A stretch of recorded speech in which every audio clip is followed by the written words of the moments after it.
Penggunaan air tanah secara berlebihan telah membuat permukaan tanah di ibu kota turun setiap tahunnya. Dan jika tidak ada upaya nyata pemerintah, bukan tidak mungkin 30 tahun ke depan, wilayah Jakarta Pusat akan jauh lebih rendah dibandingkan Jakarta Utara.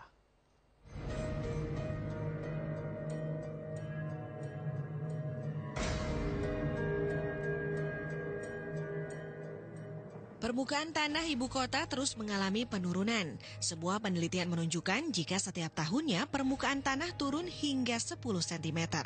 Angka ini menjadikan Jakarta memegang rekor tertinggi di dunia, menggantikan Meksiko, Yokohama, serta Bangkok. Pakar teknik lingkungan Firdaus Ali menuturkan jika terus dibiarkan, bukan tidak mungkin bila dalam kurun waktu 30 tahun ke depan, Jakarta akan tenggelam. Pasalnya permukaan air laut pantai utara Jakarta akan berada di kawasan Harmoni, Jakarta Pusat. Plaza Monas itu bedanya dengan muka laut rata-rata 2,9 meter.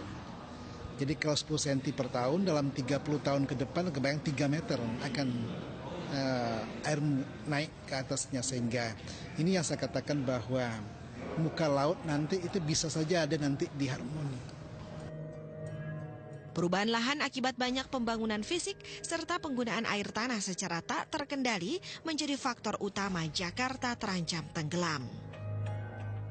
Ya, harapan saya buat pemerintah DKI khususnya ya diteliti aja lagi sumber-sumber daripada penggunaan air baku tanah, supaya diteliti lagi, karena jangan asal murah aja, tidak bayar ke pemerintah, tapi akibatnya malah merugikan lingkungan.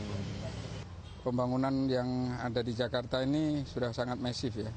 Di mana-mana di tanah-tanah yang kosong itu selalu jadi incaran para developer ya, sehingga mengakibatkan air tanah pun bisa terganggu.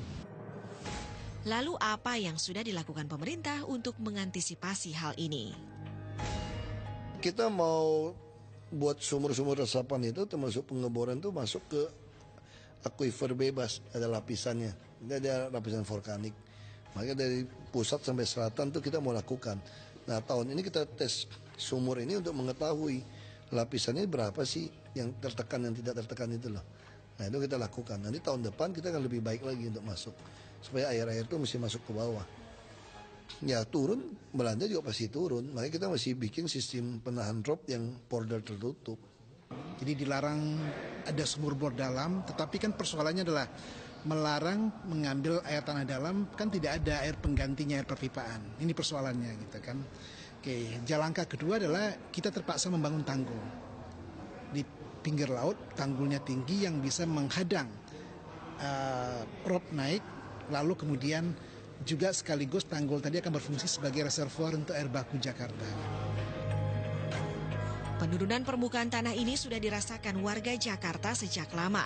Banjir rob, bahkan banjir yang sudah mencapai tengah kota tahun lalu, menunjukkan jika ancaman Jakarta tenggelam 30 tahun ke depan bukan isapan jempol.